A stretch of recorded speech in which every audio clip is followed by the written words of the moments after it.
In today's episode, we are going to be talking about how to double your evergreen sales while maintaining 50% or higher profit margins. Now, at Elevated, our entire mission statement is really around not only having a wildly profitable business, but also having a wildly fun business.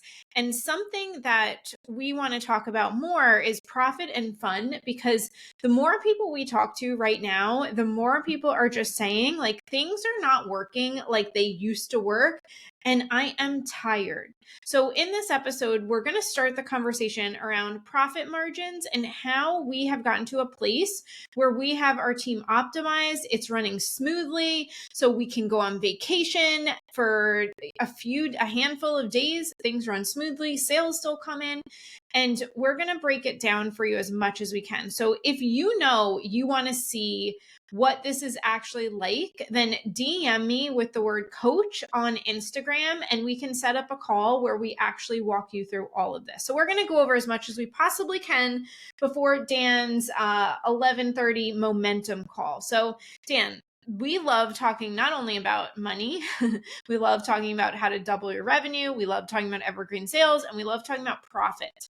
So let's just jump in, because we know that one of the issues people are having right now is, at the time we're recording this, it is March. So usually people have gone through at least one launch for the year.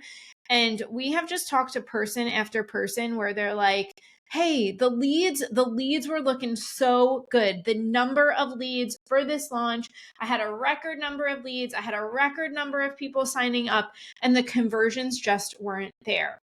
And to this, we get really excited because we love talking about how to take those leads and turn them into evergreen sales without even any additional ad spend, especially when we start working with someone. So let's just start there. Is like, why do you think so many people are at this place where they're like, okay, let's double my revenue, and I want to do it in a way where I'm just not feeling so dang tired anymore? Yeah. Well, first, happy to be here. Happy to be back and chatting about this. So this whole there's this belief in online marketing that it's just add leads. Like all we need is more leads. And I share this a fair amount. Is that we had a Facebook ads agency for about 10 years, and so we were in the process of supplying clients with leads and just getting people more leads. And our whole, for the first 5 to 10 years with our ads agency, we were really just focused on how do we get our clients more leads. And what we saw was that not all leads were created equal and not all leads reacted equally to offers. And so when we came into the online marketing space, there was this golden rule that if you got more leads, you got more sales. And it was everyone's mantra. And so everyone just focused on leads. And what we noticed was about 2020, 2021, that all changed. There was this break. There was this no longer correlation between more leads equaled more sales.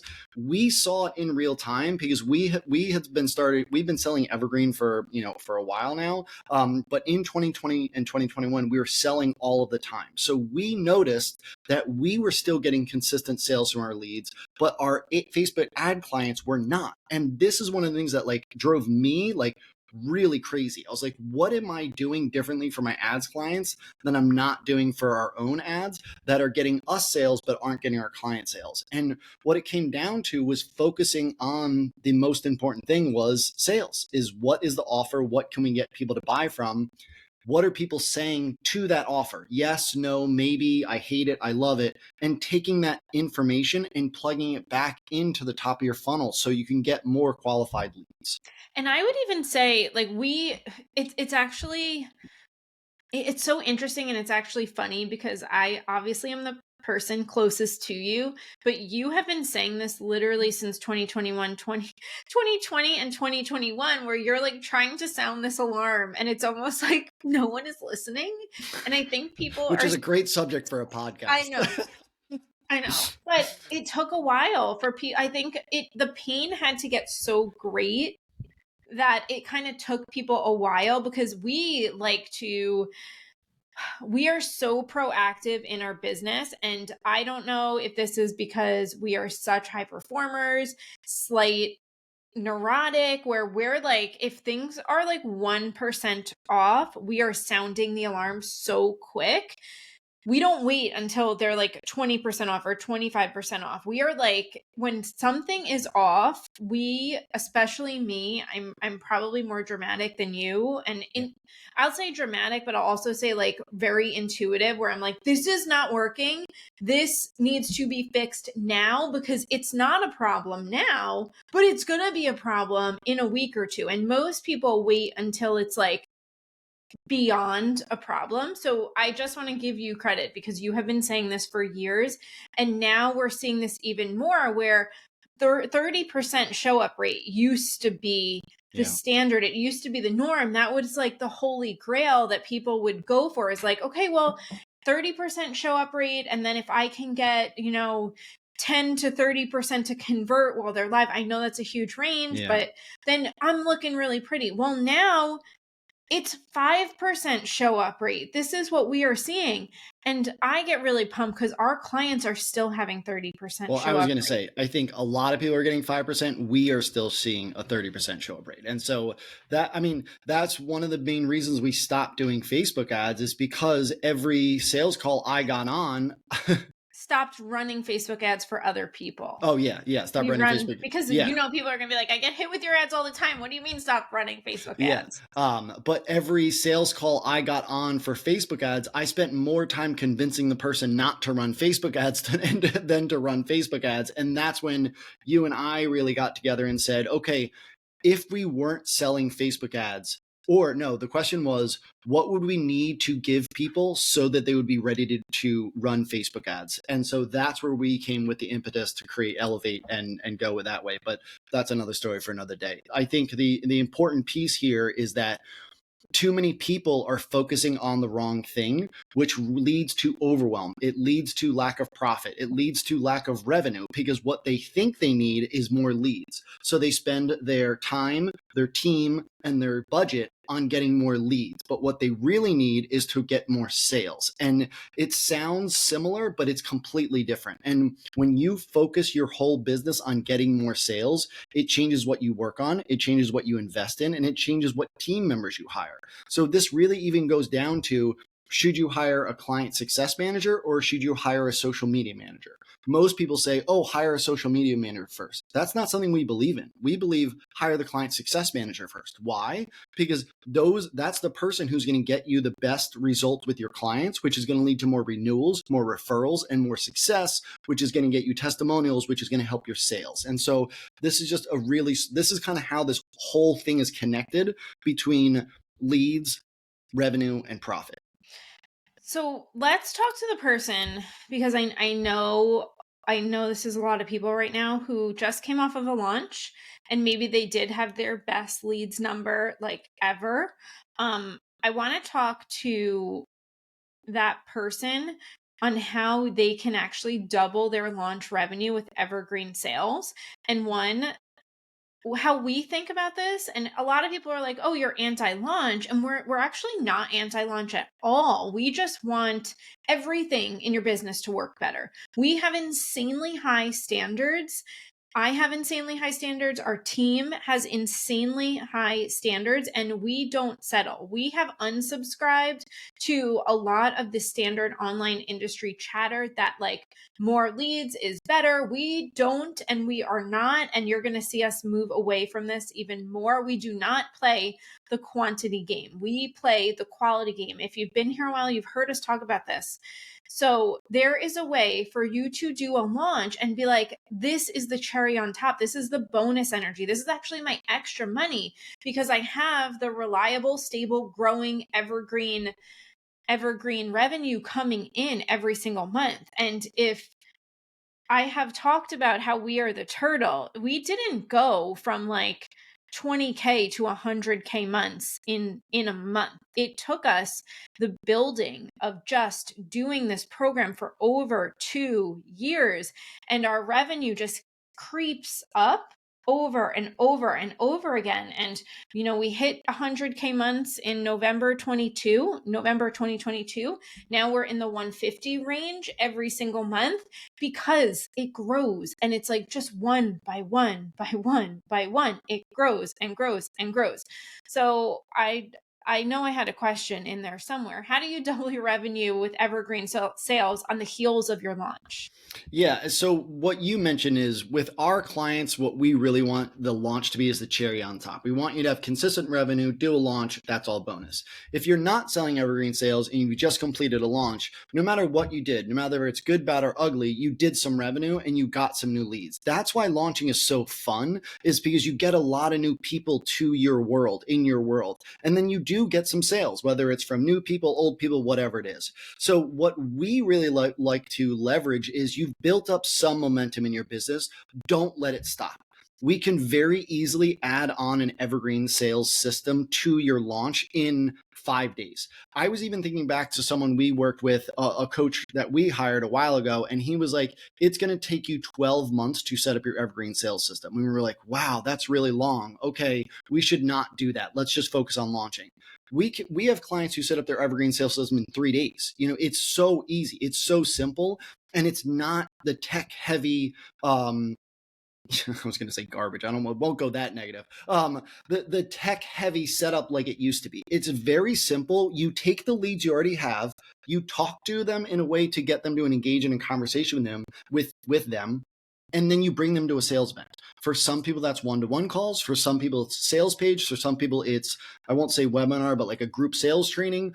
So we have options, but really the goal is how can we get more eyeballs on your offer, and you have some extra eyeballs hanging around you and you have some momentum in your business. So don't let it stop. So what I see is that people go through in their launch, and let's say they want to make $100,000 in their launch, and they go through it, they spend their Facebook ads. I would imagine they're spending $15,000, $20,000 on Facebook ads, and then they make 50,000. And they're like, oh, damn, I only made 50,000 minus my Facebook ads. And now I have to wait 3 more months to launch. That's where it gets scary. Where instead you look at and you say, you just made $50,000 in 2 weeks or in a month or whatever. Let's do it again. What if we were able to take those leads that you already have and sell to them more often to get you more revenue? And how would that make you feel? It would make you feel better about the launch. It would make you feel less stressed about the next launch, and it would feel like you're getting more cash every single week, which you are. So this is the importance of the evergreen sales. And that's why we are both such firm believers that I don't think you can really just rely on a launch model anymore if you truly want to get to 7 figures and beyond. Yeah. And the cool thing about this is you have spent your money for your launch. So you're just adding profit onto your launch when you add in the evergreen system on the back end. And it really can be simple.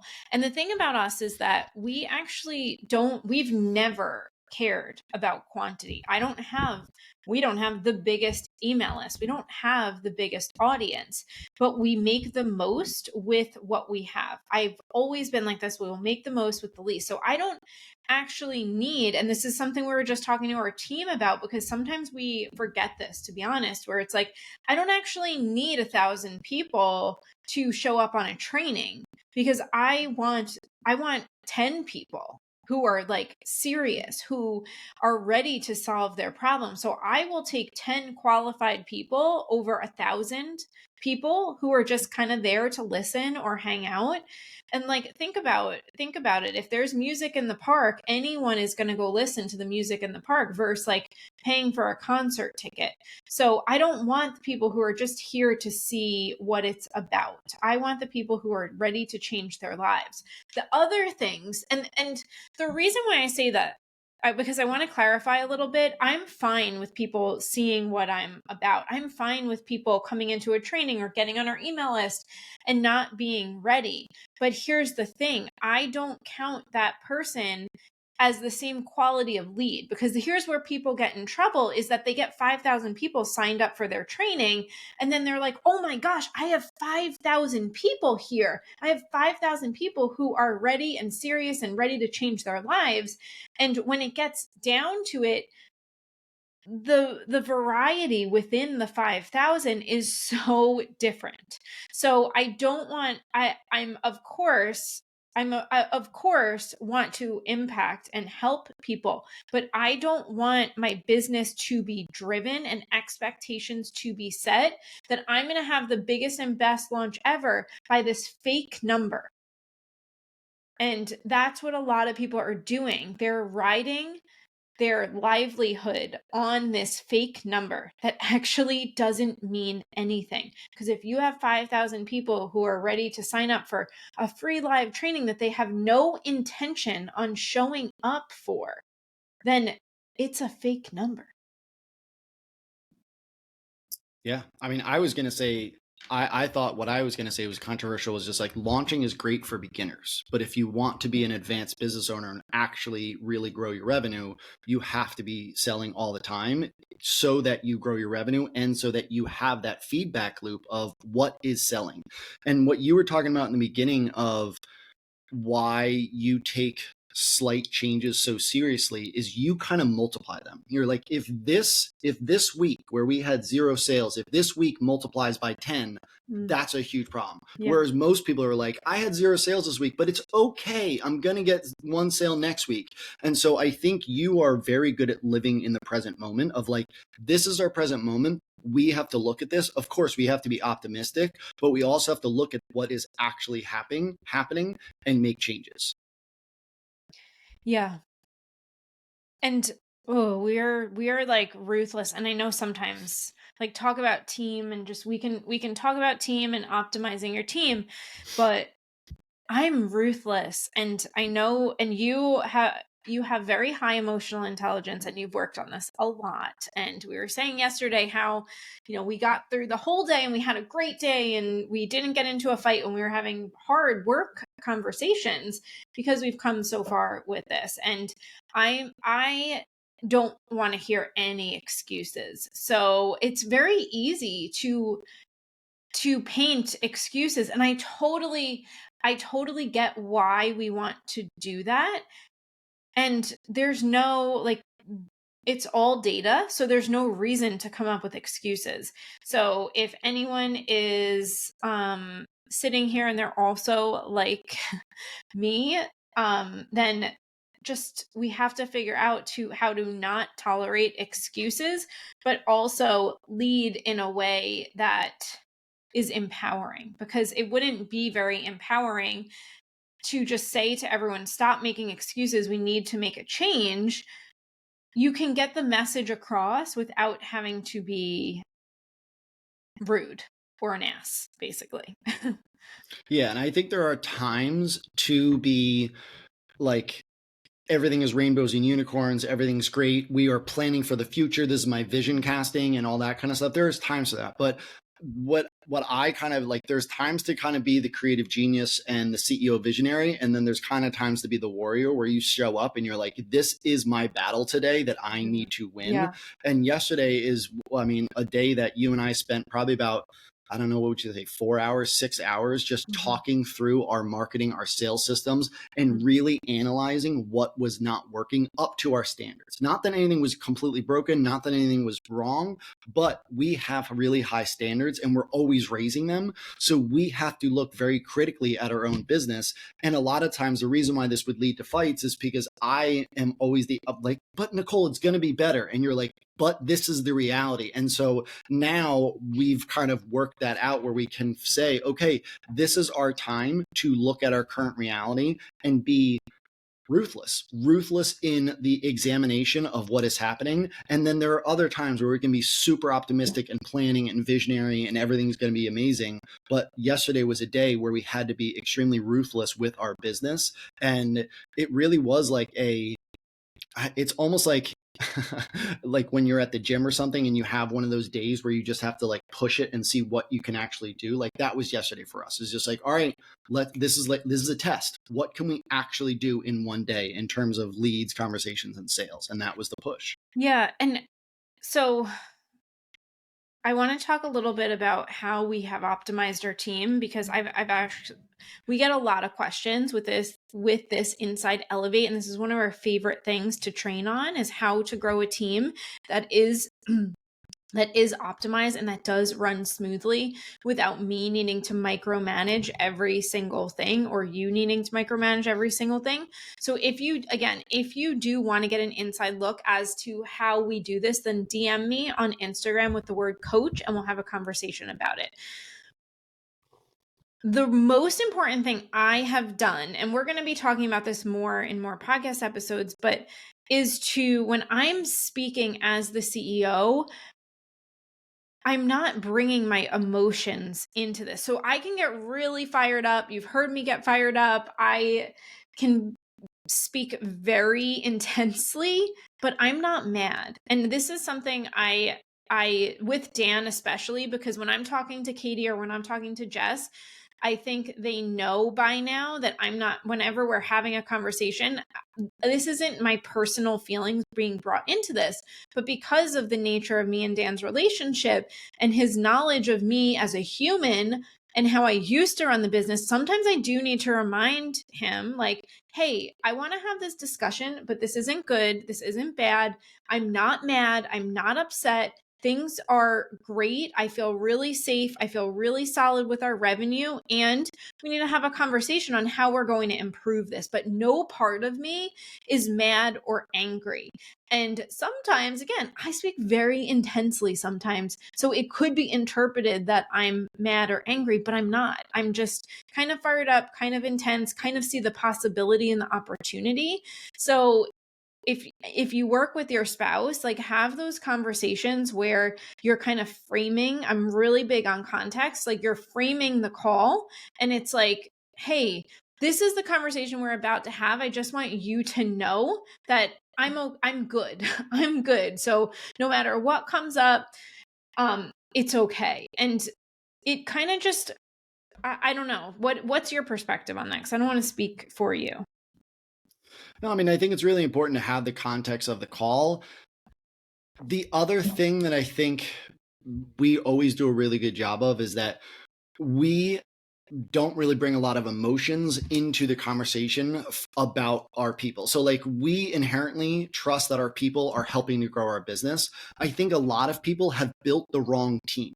And because of this, they have some underlying emotions, whether it is like anger or just like there's just emotions there where it's really hard for them to have a conversation about the one problem without bringing in all the other baggage that's kind of weighing on them. And so that's where I Mhm. was kind of going to start this conversation is when it comes to making sure you have an efficient team, you have to make sure you have the right team and that team is actually helping you grow your profit, not just grow your revenue, but grow your profit. Yeah. And so I think this is like a key concept that I don't want to say you and I fell into this. I mean, obviously, we had coaches and advisors who helped us with this, but like from day one, you and I were always focused on client success. And we Mhm. always, what you said, made the most with the least. We weren't always the one with the largest audience. We were actually never the one with the largest audience. We were never the one with the largest email list, but we were always the one that was Yeah. scrappy enough to, make six figures when we had 1,000 Instagram followers, make seven figures when we had like 5,000 Instagram followers. Like,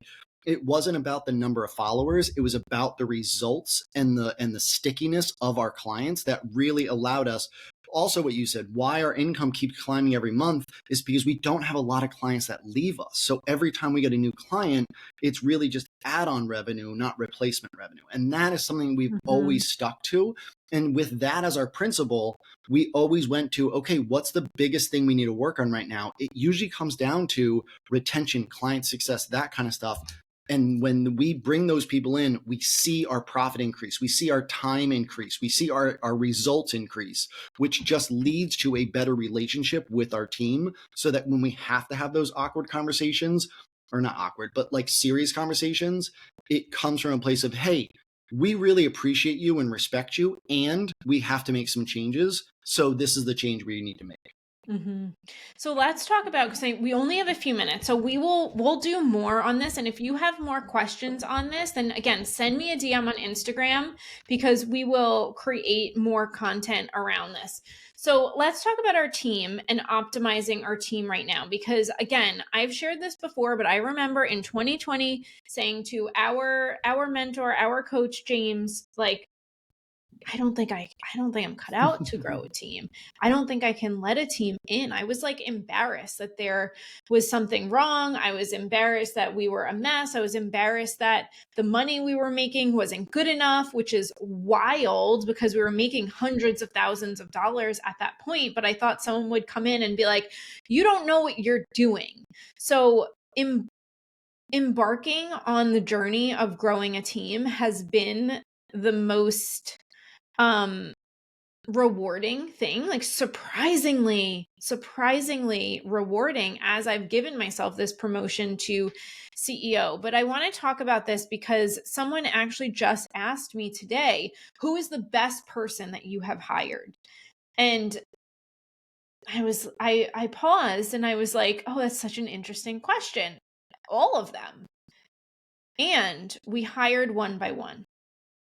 We hired for what we needed in the moment. When Dan and I were overwhelmed with clients, we knew in order to grow, we needed a client success person. And that, besides an assistant, who we had an assistant working for us a few hours a week at that time, helping with call recordings and scheduling, that was honestly, like, besides me and Dan, the assistant was the first person to do the minutia, to do like the little things that we were just like so in the weeds with. And the assistant she was great. She really was the person to just kind of like, okay, go do this. And she was a checklister. We would give her a checklist and she was awesome at doing that. She would just run, get it done, and come back to us and be like, great. But there wasn't innovating. And this was not required of the role. There We wasn't did not ask you. innovating. There wasn't even really like much Let's say creative. responsibility. Oh, I was going to say responsibility of just like, this is my role. This is my responsibility. It was just go do these tasks. And if we didn't give her tasks, those tasks wouldn't get done, but that's fine. Yeah. And then after that, there was client success. And I don't know how we thought to, I do know how we thought because we were like, service is going to be impacted if we continue at this trajectory. So we need someone who's in between me and Dan that could just be an advocate for clients, who can do the things that need to be done. What we started the role with Jess, who's been with us for 2 years now. We were like, hey, we think this is going to be about 3 to 5 hours a week. We gave her an hourly pay rate, we paid her hourly. There we go. And we were just like, but we think this could grow. And grow is I like, don't think she ever worked 5 hours a week. but but I think this is actually really important, is because most people, when they think about hiring, it feels really heavy. I'm going to have to commit all this money, all this time to the person. Again, we did it the exact opposite. We found someone who, she wasn't trained in client success. She just had a really good head on her shoulders, and we knew she was smart. And we were like, I think you can do this. So we just said, the least amount of time, I think, is 3 to 5 hours. Are you okay with that? She was okay with that. And she also had room for more. And so we said, all right, let's do 3 to 5 hours. That's all we're going to, like, we didn't guarantee any of it, but that's what we're going to commit to. And then I think it was the first week, she was like, guys, I'm already on my 5th hour and it's like Wednesday. And we're like, great, do more. And she's like, all right, I can do more. And so it was a clear communication, but it wasn't like, hey, the first thing we need to do is set up our organization chart, and Nicole needs to be the official CEO, and then we need our departments and department heads and blah, blah, blah. It was, hey, what is our main principle? What do we always come back to? We come back to service.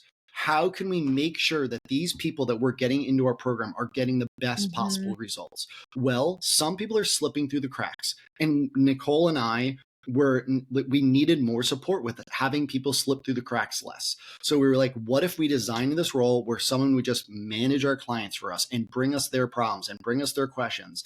And to be honest, we did this through like text message. Like, it wasn't a whole setup system. We can talk through the evolution of this, but We just started out very, very small. And again, this brings it back to the profitability and the revenue. We didn't need to bring Jess on and then double our revenue to keep our profitability. We set the bar really low and we said, Jess, as our business grows, we will grow your hourly rate, we'll grow your time, we'll give you bonuses.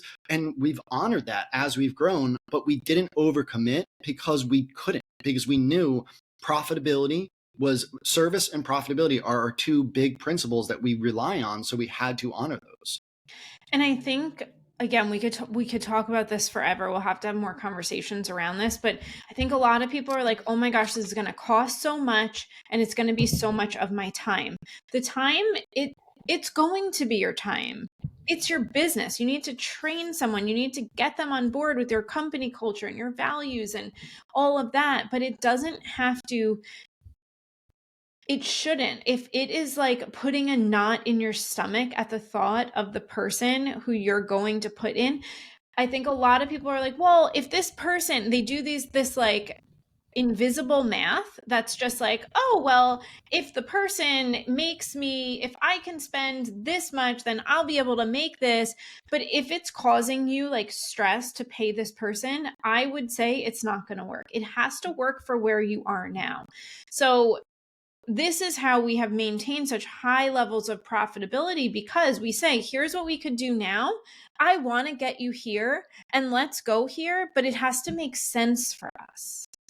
And this is where a lot of people get into trouble. And we've done this in the past too, where we were paying like thousands of dollars for a social media person who was doing an okay job, but it just didn't make sense and didn't drive what we needed to be driven at that time. So we will continue this conversation because Dan has to go to his Elevate Momentum call. But just to wrap up, hire for what you need support in and hire for what makes sense for you because your profit margins do not need to suffer to add more revenue and to have your team come into your business. So let's take this step by step. If you want to learn more about how we do this and what it looks like, DM me coach on Instagram, and we will have many more conversations about this. Yeah, I'm excited to continue this conversation. And I think